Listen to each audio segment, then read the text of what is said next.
Souhaiter à toutes et à tous la bienvenue.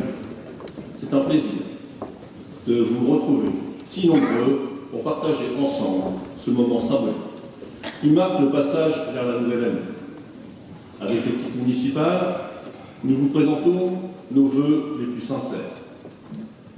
Alors que s'ouvre 2019, nous vous souhaitons à toutes et à tous, ainsi qu'à vos familles et à vos proches, une année de joie, de santé, de réussite dans les projets qui vous tiennent à cœur. La cérémonie des vœux est toujours un moment important de la vie municipale. Une cérémonie, somme toute, à l'image d'Oissel, un moment qui permet de rappeler les actions de l'année écoulée et l'occasion de se projeter dans l'année qui vient de commencer. Un moment surtout où nous devons nous souhaiter l'énergie, la force, l'enthousiasme nécessaire pour transformer nos vœux en réalité. Devant vous, ici même, le 11 janvier dernier, j'ai exprimé notre engagement avec l'équipe municipale de poursuivre notre action. Et cette année encore, les engagements ont été tenus. En assurant un équilibre budgétaire, sans augmenter les taux communaux des impôts locaux, avec un taux d'endettement par habitant très faible, en répondant par des investissements aux exigences légitimes des habitants de Oissel pour l'avenir, en proposant une action municipale diversifiée qui ne laisse de côté aucun domaine, aucun secteur, ni aucune frange de la population.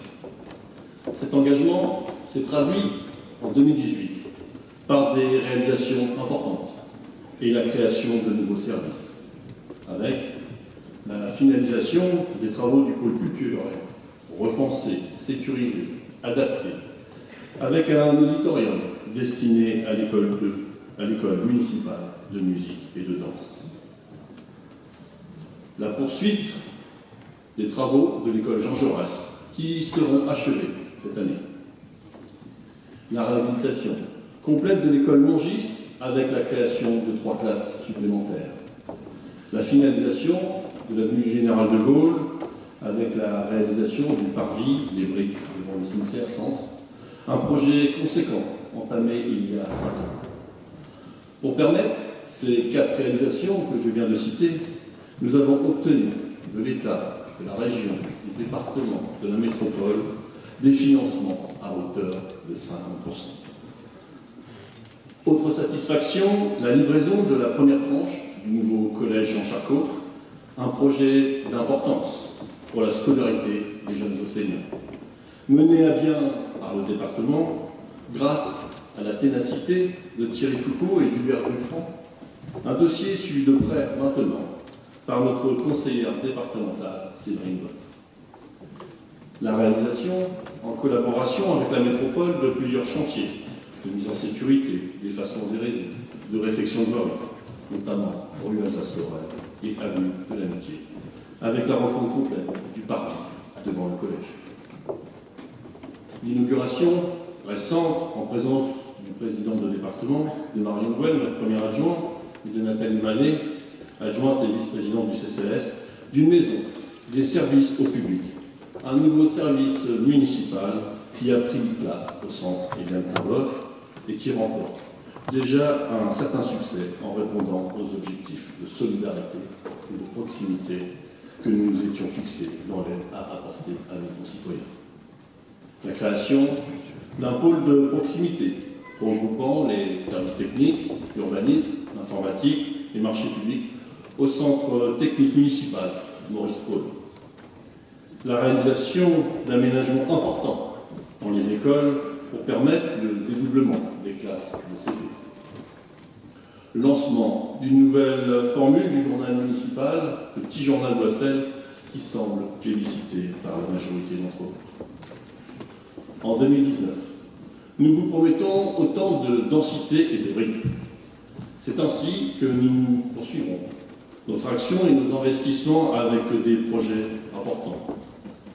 Avec Jean-Marie Magnier, en charge de la jeunesse, nous souhaitons faire évoluer l'accueil des jeunes en transformant le local des animations du quartier des Violettes en centre de loisirs pour les 6-13 ans et en proposant une structure pour les ados au local des Oiseaux Vosges en complément de notre centre de loisirs Charles Chaplin. Pour ce centre, nous avons obtenu le label Plan Mercredi, offrant à chaque enfant un parcours éducatif de qualité. Autre volonté de notre part, pour le bien de nos enfants, nous souhaitons mettre en place le dispositif de dédoublement des classes de CE1 dans le cadre de l'éducation prioritaire. Un premier retour des enseignants, des parents et des enfants des classes de CP dédoublées montre que le dispositif est intéressant, avec des classes composées d'une quinzaine d'élèves seulement, de réels progrès dans les apprentissages des matières fondamentales que sont la lecture et l'écriture. Toujours dans le domaine des écoles, suite au sinistre de cet été à l'école Jean Jaurès, avec Thierry Foucault en charge des travaux et Daniel Guégan en charge de l'éducation et des affaires scolaires, nous menons une réflexion pour reconstruire de manière optimale cette école.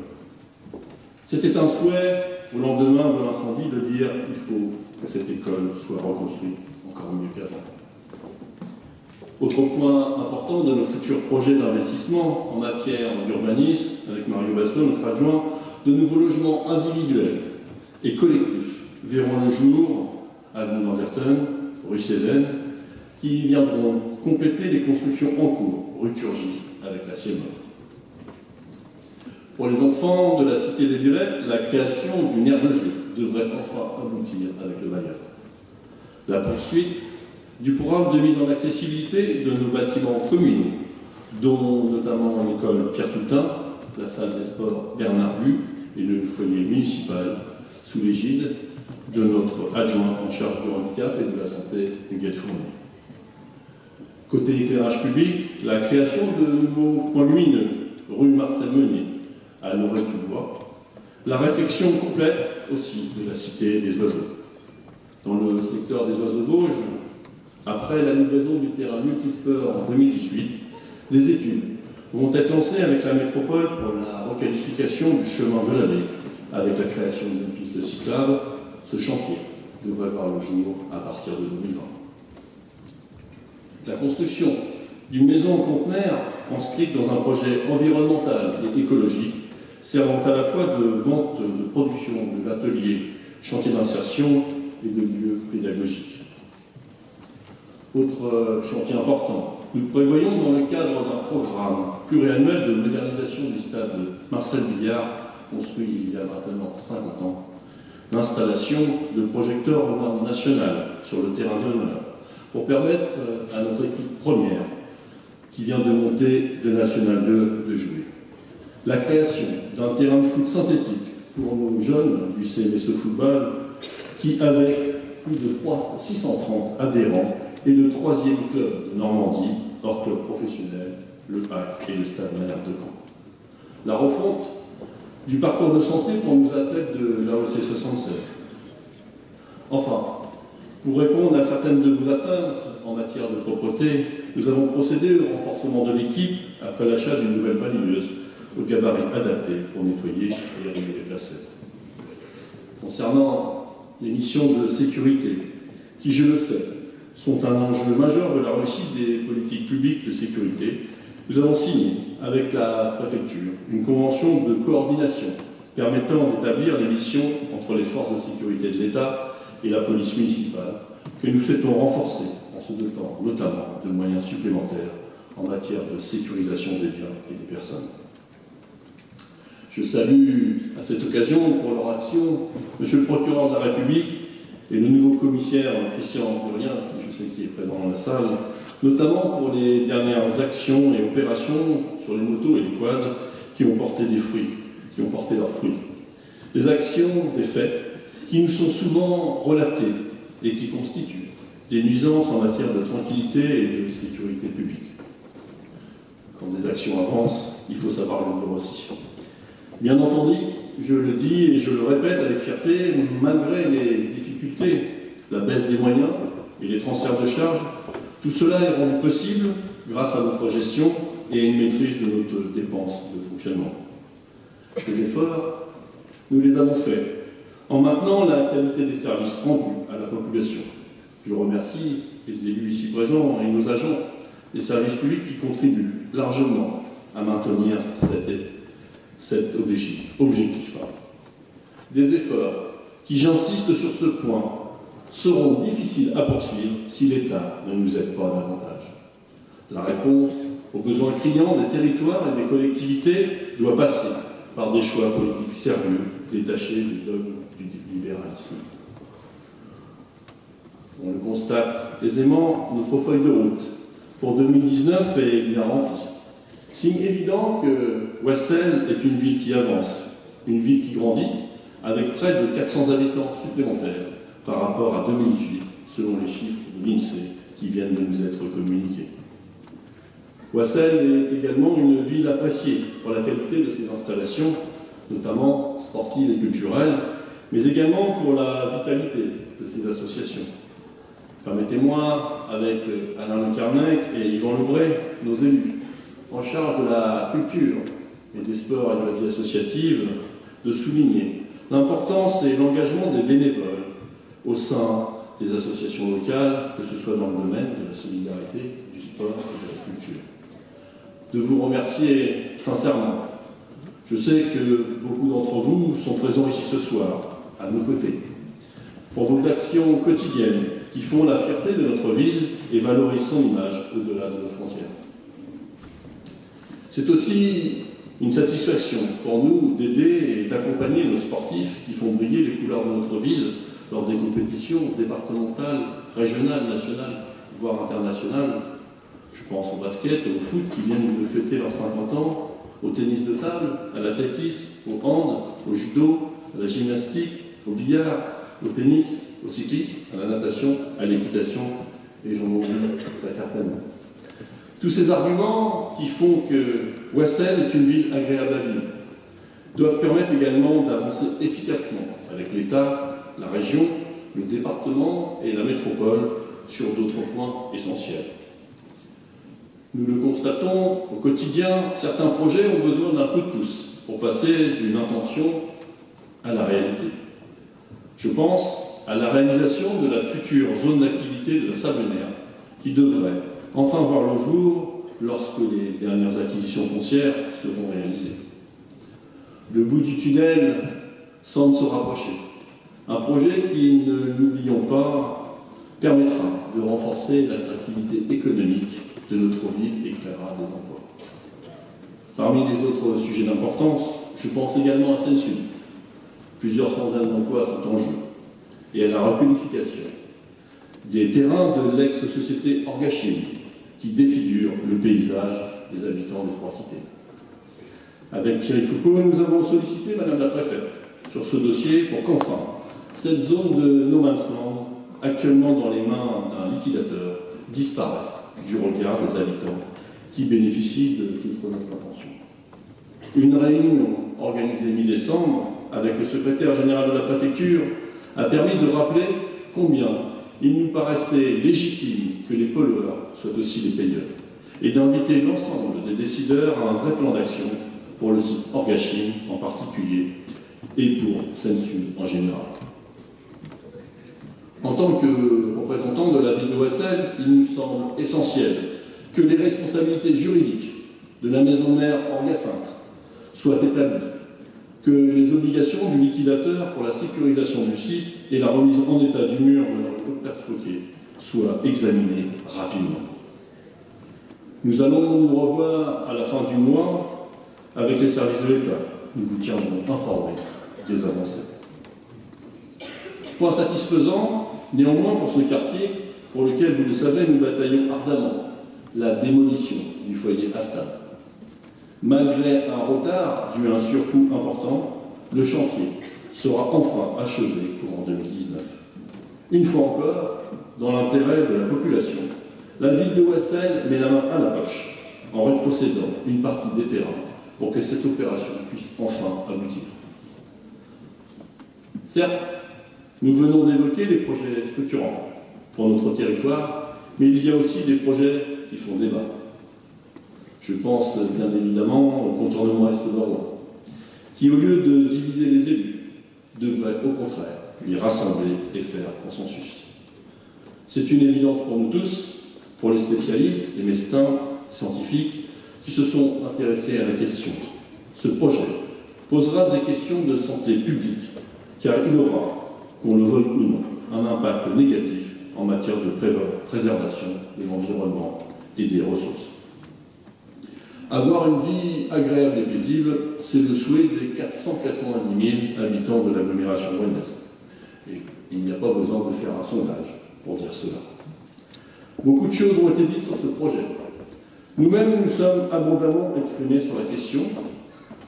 Avec Joachim Moïse, le maire de Saint-Étienne-du-Rouvray, les élus du plateau Est de Rouen et l'Eure, nous resterons mobilisés et poursuivrons notre action, avec votre soutien indispensable auprès du Conseil d'État. Avec Hubert Belfranc, notre député, avec différents élus de différentes sensibilités, des représentants du monde associatif et des riverains engagés, nous avons été reçus le 9 octobre dernier au ministère des Transports. Pour ma part, j'ai évoqué l'impact sanitaire et environnemental, les risques encourus pour les habitants de nos communes directement concernés par cet ouvrage, la gabegie financière avec ce projet qui avoisine le milliard d'euros. Comme vous avez pu le constater, la feuille de route océanienne est dense et beaucoup de ces projets, bons ou mauvais, ont besoin de soutien ou d'opposition efficace. Mesdames, Messieurs, voilà pour ce bilan 2018 et les perspectives 2019. Victor Hugo l'a parfaitement résumé en disant « Le passé amène l'avenir ». C'est le cas pour l'Europe dont la construction, certes difficile, s'appuie sur son passé, ses malheurs mais aussi ses richesses. Comme vous le savez, l'année 2019 est une année d'élection. Le 26 mai prochain, vous pourrez vous exprimer et désigner vos représentants au Parlement européen. Simple constat qui me permet de dire, et là c'est l'élu de proximité qui vous parle, on ne peut avoir des électeurs qui se reconnaissent dans la politique quand les institutions ne leur ressemblent pas. Un simple chiffre. Actuellement, sur les 766 eurodéputés qui siègent à Bruxelles, les ouvriers ne représentent que 0,4% des députés et les employés guère plus avec 1,4%. Après le combat pour une représentativité égale entre les femmes et les hommes dans les hémicycles, ne faut-il pas également une meilleure représentativité sociale des hommes et des femmes dans ces lieux de décision? Dans cette Europe libérale, dans cette machine à fabriquer de la régression sociale qui prône depuis le référendum de Maastricht la concurrence à tous les niveaux, la part des travailleurs pauvres en zone euro est passée de 7,3 en 2006 à 9,5 en 2016. Il est donc nécessaire d'agir et d'infléchir cet état de fait. Je citais il y a un instant Victor Hugo, le passé amène l'avenir. C'est aussi le cas pour la France, dont le président actuel, comme ses prédécesseurs, refuse de prendre sa part de responsabilité et de reconnaître les difficultés qui sont les nôtres. Dans les deux cas, dans cette politique européenne et nationale, il y a des continuités insupportables. Ce sont ces continuités que nous ne voulons plus, déconnectées des réalités sociales de notre pays. Ce sont ces continuités, dans l'absence d'écoute et de considération des Gilets jaunes, qui font entendre l'expression d'une nouvelle conception de la démocratie représentative et du rôle de l'État. C'est pourquoi, localement, nous facilitons l'expression avec la mise en place d'un cahier de condoléances, de doléances. Je savais bien que j'arriverais à le faire. La mise en place d'un cahier de doléances citoyen, dès à présent disponible en mairie et qui sera remis au président de la République. Nous encouragerons aussi le principe du référendum citoyen d'initiative citoyenne. Car, pendant ce temps, le SMIC stagne, l'impôt de solidarité sur la fortune n'est toujours pas rétabli, les salaires et les pensions de retraite continuent d'être rabotés, les milliards attribués au crédit d'impôt pour la compétitivité et l'emploi, le fameux CICE, servent les intérêts des actionnaires et ne génèrent pas d'emplois en nombre suffisant. Un bilan s'impose. Au meilleur des estimations, 320 000 emplois auraient été créés grâce au CICE depuis 2014, loin du million escompté. Pour l'État et les finances publiques, par contre, le coût budgétaire cumulé du CICE s'élève à 69,5 milliards d'euros de crédit d'impôt accordés aux entreprises. Faites comme moi, une simple division permet d'établir que cette mesure a coûté, depuis son instauration, au minimum 200 000 euros d'argent public pour créer, par emploi, pour créer, sans attendre les objectifs initiaux qui lui étaient alloués. Pire, le groupe Carrefour, qui a bénéficié en 2017 de 134 millions d'euros de CICE, a annoncé, fin janvier 2018, qu'il supprimera 2400 postes en France, via un plan de départ volontaire, sans oublier les 2100 suppressions d'emplois supplémentaires liées à la fermeture des enseignes d'IA du groupe, filiale du groupe. C'est pourquoi il faut stopper l'hémorragie d'argent public vers les entreprises qui ne jouent pas le jeu de l'investissement local et de la création d'emplois. Ces entreprises du CAC 40 qui ont versé en 2018 des dividendes records, plus de 57 milliards d'euros à leurs actionnaires. 10 ans après la crise financière de 2008 et les records déjà enregistrés en 2017, l'année 2019 s'annonce pour les économistes aussi comme un très bon cru pour les patrons. Ne nous y trompons pas. Le très discret MEDEF, en ce moment, se frotte les mains, car l'État, à l'heure d'aujourd'hui, ne les sollicite en rien pour financer les mesures annoncées. Les 10 milliards d'euros seront donc pris dans l'approche des contribuables. Et pendant ce temps-là, les taxes payées par les ménages continuent d'augmenter, l'évasion fiscale bat son plein, les services publics disparaissent, contraignant les usagers à faire plusieurs kilomètres pour avoir accès à un accès dit de proximité. Toutes ces réalités, nous les dénonçons pour y être confrontés au quotidien. Et nous faisons des propositions, comme celle de notre député Hubert Wulfranc, au sujet de la lutte contre les marchands de sommeil, pour la défense et le renforcement des postes au sein des hôpitaux psychiatriques, une question essentielle qui a concerné le CHR du Louvray et pour lequel le gouvernement a été obligé de céder pour le maintien des effectifs au sein des réseaux de santé, le SMUR de Rouen étant notamment visé, mais aussi au travers d'une proposition de loi pour prélever à la source les profits des multinationales.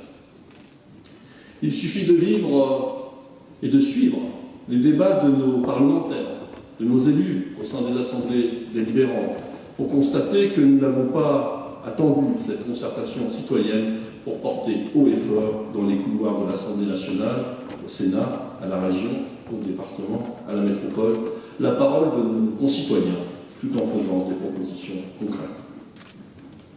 En effet, quand on n'aborde pas l'essentiel, quand on subit comme nous au quotidien cette maltraitance des territoires, quand on veut nous imposer de force des infrastructures autoroutières inadaptées, quand les effectifs de police nationale sont insuffisants, quand il faut batailler pour conserver un bureau de poste, une école, un hôpital, une gare, il faut que tout cela cesse.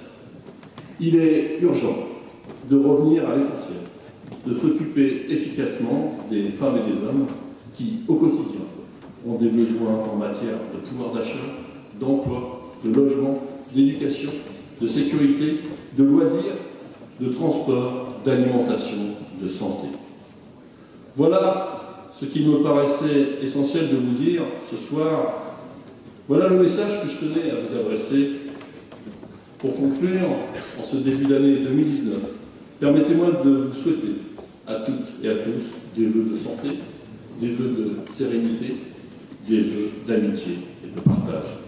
Souhaitons-nous, malgré les actes terroristes qui ont été perpétrés il y a quelques semaines encore à Strasbourg et dans le monde, malgré les montées du nationalisme et du protectionnisme au sein même de l'Europe, un avenir meilleur, grâce à notre action, notre solidarité, notre fraternité et notre engagement collectif.